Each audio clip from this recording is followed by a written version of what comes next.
तो भैया हाँ भाई बहुत ही रमजान शुरू ना भइला, फल फ्रूट के दाम इतना महंगा हो गई यार। का करबो, महंगाई के जमाना में। मालिक ऊपर वाला के नाम पर घुस दे मालिक।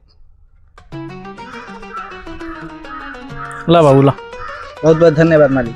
ठीक ठीक। भैया भैया अल्लाह के नाम पर कुछ दे दो खाए के।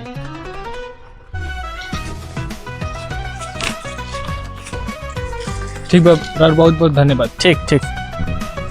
मालिक कुछ खाए के दे दी मालिक। ऊपर वाला आप हमको इतने दिया, ऊपर वाला आपको बहुत ज्यादा देगा मालिक। ठीक है। तो भाई हाँ कहत नहीं बड़ा लोग के ही देवत रही, कैसन पैसा देवत रह, जकात पितरा ला देवत रह कि यही गन देवत रह। ई साल में हमार 80,000 जकात निकलेला। फितरा तो दूसर बात हो गई, तो वही में से दिया जाता है गरीब गुरबा सके। तो एको को आदमी के यार 1500 2,000 1,000 ये गन देबो। तो मालिक देले बा तो दिया था।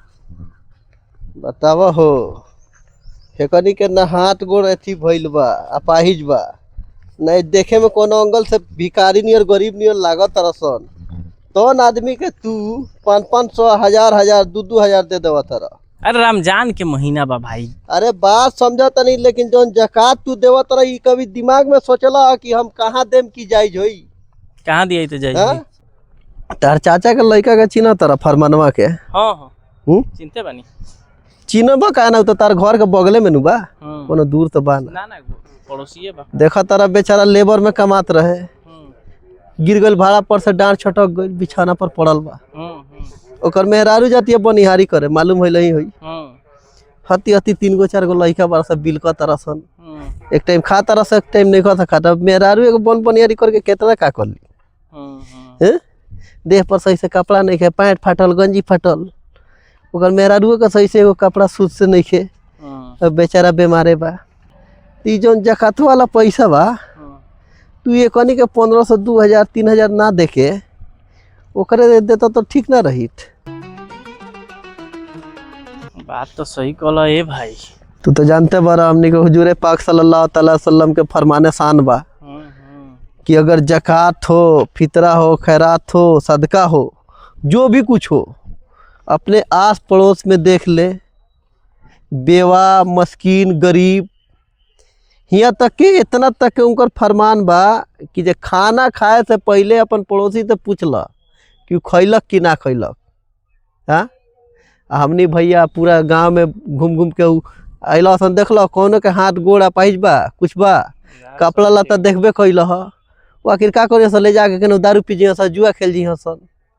हाँ ठीक कहता भाई। ई जौन पैसा बा, ई पैसा अब अपन जौन हो चचेरा पटीदार जौन भाई कल के ओकरे के दिया जा, अपन कुछ बीमारी में इलाज कराओ, बाल बच्चा के अपन बढ़िया बढ़िया कपड़ा खरीदो, और ओकर मेहरारू भाई बनियारी करे मत जाओ। बात सही बा। ठीक हो जाए तो फिर अपन कमाई। देखा अगर आज तू हमारा आँख खोल देला भाई। वो गरीब बा भैया, अगर उ राजी हो जी सन तो अल्लाह राजी हो जी, रसूल अल्लाह राजी हो जी।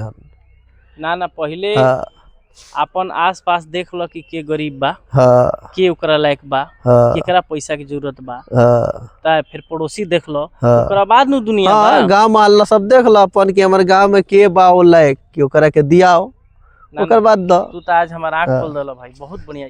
जाता नहीं ओकरे के हम सब दे देते नहीं। तो भाई लोग के भी कुछ कह दो। भाई लोग से का कही, भाई लोग से ये कही कि रमजान के पाक महीना चलता है, ये महीना में सब लोग जेकरा लगे भी जकात के पैसा बा देख के देव कि केकरा के दे, तनी पहले अपन आस पास में देख ले, और ओकरा बाद केहू के देव। चलत फिरत केहू आई, केहू मांगी, केहू के दे दिलम, तो वो तो भाई ले जाके का करी, लौकत नहीं खे का। ये भाई लोग अक्सर कह के ई पैसा पर बेवा, मस्कीन, मुस्मात, अपाहिज यही सब के हक बा भैया लोग। तो एक बारे में ध्यान रखिए लोग। अगर कुछ हमनी में गलती हो गई तो के माफ़ करिए लोग। अस्सलाम वालेकुम।